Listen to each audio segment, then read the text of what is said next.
महंत गंगा शरण के मुख्य आतिथ्य में भोपाल स्थित अखिल भारतीय हिंदू सेवा दल संगठन की बैठक का हुआ भव्य आयोजन। मैहर संकट मोचन हनुमान मंदिर छोटा अखाड़ा महंत पूज्य श्री गंगा शरण जी महाराज का मध्य प्रदेश की राजधानी भोपाल में अखिल भारतीय हिंदू सेवा दल संगठन ने भव्य स्वागत किया। दरअसल लाल घाटी गुफा मंदिर स्थित मानस भवन भोपाल में अखिल भारतीय हिंदू सेवा दल संगठन का भव्य आयोजन हुआ, जहां मैहर का मान बढ़ाते हुए श्री संकट मोचन हनुमान मंदिर छोटा अखाड़ा आश्रम के महंत पूज्य गंगा शरण जी महाराज अपने अनमोल वचनों की ऐसी गंगा बहाई की बैठक में बैठे हजारों लोगों ने गोता लगाया। साथ ही महंत जी ने सोए हुए हिंदुओं को जगाने का अचूक मार्गदर्शन भी बताया। महाराज जी से अनुरोध करूंगा कि आए मंच पर और हम सबको अपने शब्दों से मार्गदर्शित करें। महंत जी का जोरदार तालियों से स्वागत करें। गंगा शरण जी शर्मा। जोरदार तालियां दी जाए। हमारे मान जी पधारे हैं आपके बीच। प्लीज एक बार उनको बड़े होकर स्वागत कर दिया जाए प्लीज। Thank you.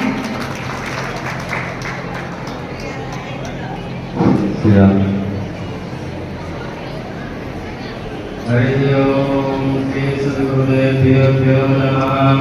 श्री सीतारामचंद्राभ्यां नमः। श्री सरस्वती नमः।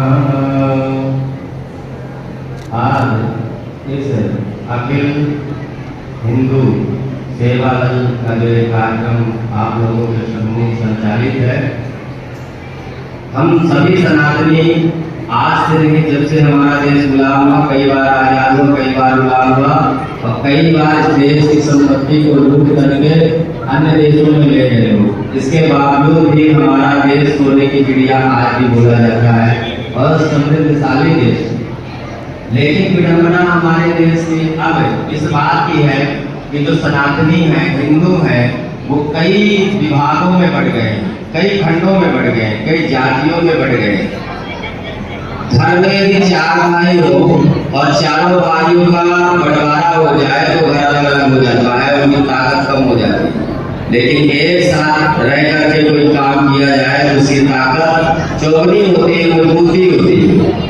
यदि समस्त देश के हिंदू संगठित होकर के अपनी मांगों को रखे, आज हमें इस बात पर विचार करना चाहिए और अफसोस है हमें इस बात पर कि हम अपने ही घर में भीख मांग रहे हैं।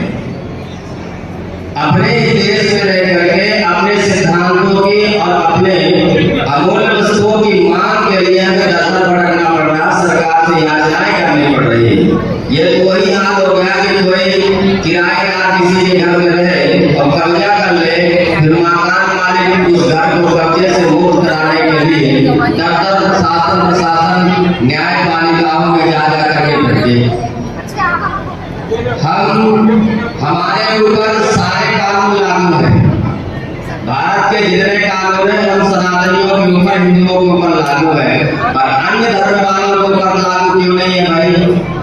आज चिंतन का विषय ये है कि जैसे हम जो ये स्कीम चली गवर्नमेंट के द्वारा, उसका पालन किसने किया? मात्र हिंदुओं ने पालन किया। यदि एक बच्चा किसी के यहाँ है तो आप विचार करिए, वो बच्चे को आप फौज में भेजेंगे कि पुलिस में भेजेंगे कि उसको साधु बनाएंगे? हम भी किसी घर में जन्मे होंगे, हमारे भी माँ बाप होंगे, हमारे भी माता पिताओं की अपेक्षाएं नहीं होगी हमारे ऊपर। लेकिन आज हम साधु बन करके सनातन धर्म का प्रचार प्रसार कर रहे हैं। लेकिन आप सोचिए कि यदि आपके पास एक बच्चा है तो उस बच्चा को आप साधु बना करके सनातन धर्म का प्रचार करवाएंगे, या कि आप अपने लास्ट जीवन अंतिम क्षणों के लिए उसको बैसाखी का सहारा बना करके उसको अपने घर में रखेंगे?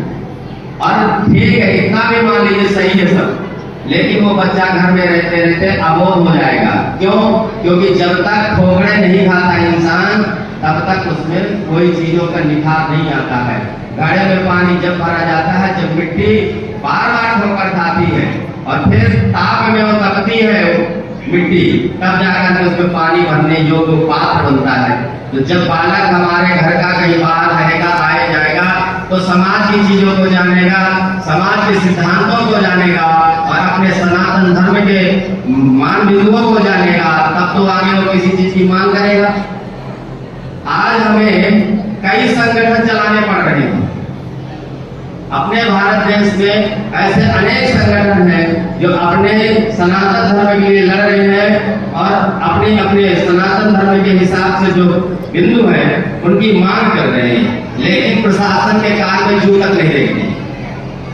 पहले उम्मीद बनी कोई सरकार थी, उसने नहीं किया, लोगों ने समाज ने एक तरफा निर्णय लिया और दूसरे सरकार को बनाया, दूसरी पार्टी की सरकार को बनाया।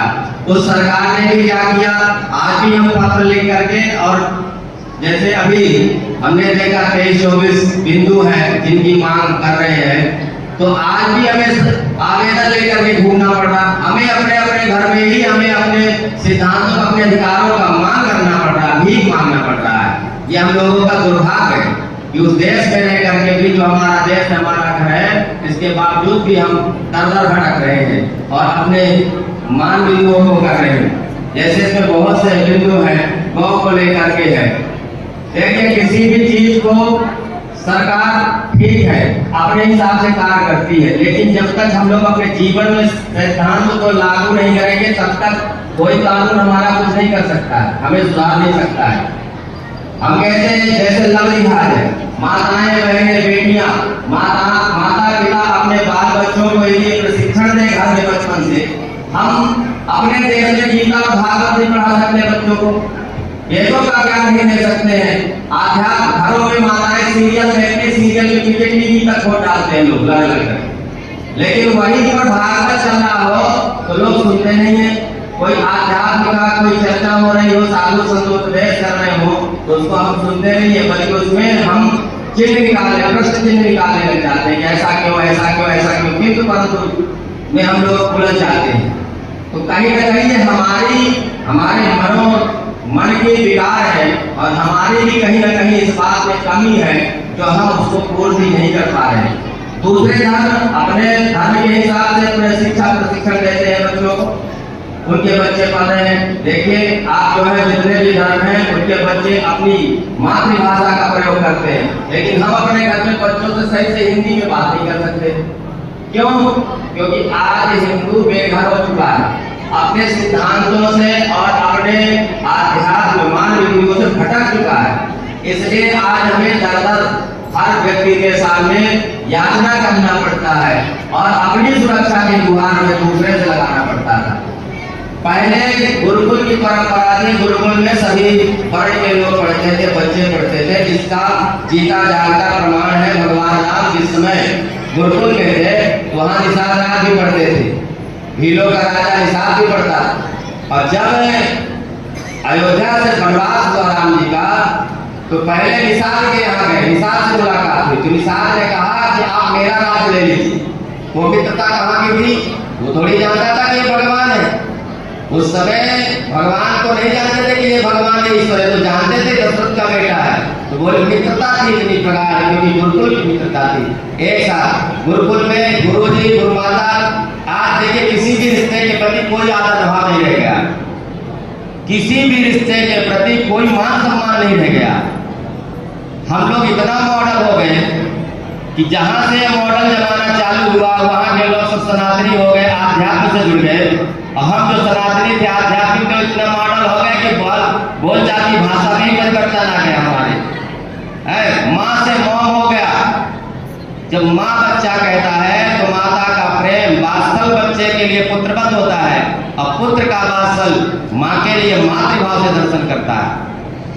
आज मॉम हो गया, डैड हो गए, सब भाषाओं में हमने परिवर्तन कर दिया, व्यवहार में परिवर्तन कर दिया, खान पान में परिवर्तन कर दिया। पहले घर में कोई कार्यक्रम होता तो घर में माताएं बनाती थी भोजन पकवान। आज माताएं सज धज करके और चल रही हैं और बाहर के लोग आकर के भोजन बनाते हैं। वो कैसा जब खाते हैं तो भोजन में क्या मिला कोई विचार नहीं करता, कैसे बना कोई विचार करता? बताइए, आप लोग जाते हैं बफर में खाते हैं तो कोई विचार करता है कि कैसे भोजन बना है? उसमें उसने फूंक दिया कि मिट्टी डाल दी कि पानी गंदा डाल दिया कि सड़क बना के तैयार कर दिया। कोई विचार करता है? बड़े प्रेम से कहते हैं बोले बफर में बहुत अच्छी व्यवस्था थी भाई, बहुत अच्छा व्यवस्था किया था। तो जब हम स्वयं भटके हुए अपने सिद्धांतों से तो हमको कौन हमारी रक्षा कर सकता है? खान पान में बिगाड़ आया, दूध दही का जमाना था, पहले बच्चे हृष्ट-पुष्ट होते थे। आज किसी भी लड़के को युवा पीढ़ी के जो लड़का हो 25-30 साल का, उससे बोली कि तुम 25 किलो उठा लो तो हाँफ देगा। अब पहले 50-50 किलो के कट्टे उठा करके 10-10 किलोमीटर चल लेते थे, आज 1 किलोमीटर नहीं चल पा रहे। तो हम लोग अपने अपने सिद्धांत, हमको कोई सुधार नहीं सकता है। हम जब सुधरेंगे कोई हमको कोई सुधार, मार्गदर्शन सब कोई कर सकता है पर सुधार नहीं सकता है। जब हम उसको आत्मसात नहीं करेंगे, अपने जीवन में उतारेंगे नहीं, त्याग नहीं करेंगे तो आप ऐसे ही भटकते रहिए कि हमारी रक्षा करो, हमारी रक्षा करो। जब तक स्वयं का बल नहीं होगा तब तक कोई बल आपका रक्षा नहीं कर सकता है। सबसे बड़ा होता है आत्मबल, और आत्मबल से बड़ा करके कुछ नहीं होता। और सबसे बड़ा ज्ञान होता है स्वयं का ज्ञान, जिससे बड़ा करके कोई ज्ञान नहीं होता है। और सबसे बड़े गुरु होते हैं माता पिता, उनसे बढ़ करके कोई गुरु नहीं होता है। तो जब हम इन सब चीजों से भटक चुके हैं तो हमारी कोई रक्षा नहीं कर सकता है। यदि अपने जीवन में परिवर्तन लाना चाहते हैं तो हमें अपने जीवन में परिवर्तन लाना पड़ेगा। हम अपने सिद्धांतों में, अपने धर्म के व्यवहार में, खानदान में, सब चीजों में सुधार आए ताकि हमारे सब चीजों की, हमारे सनातन धर्म की और हमारी रक्षा हो सकती है। और इसी के साथ सभी लोगों से जय सीताराम और वाणी को विराम। जय श्री राम। और इसी कदम पे लोग आगे बढ़ाते हुए मैं हमारे बहन।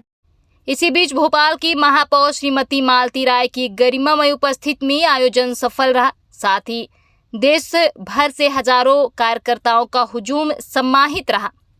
साथ ही प्रदेश के तमाम मंत्री सहित संगठन के राष्ट्रीय अध्यक्ष श्री मनोज भारद्वाज, उपाध्यक्ष श्रीमती उषा गुप्ता, साथ ही संगठन के सचिव संजय भारद्वाज, साथ ही मैहर के अनुपम महाराज भी उपस्थित रहे।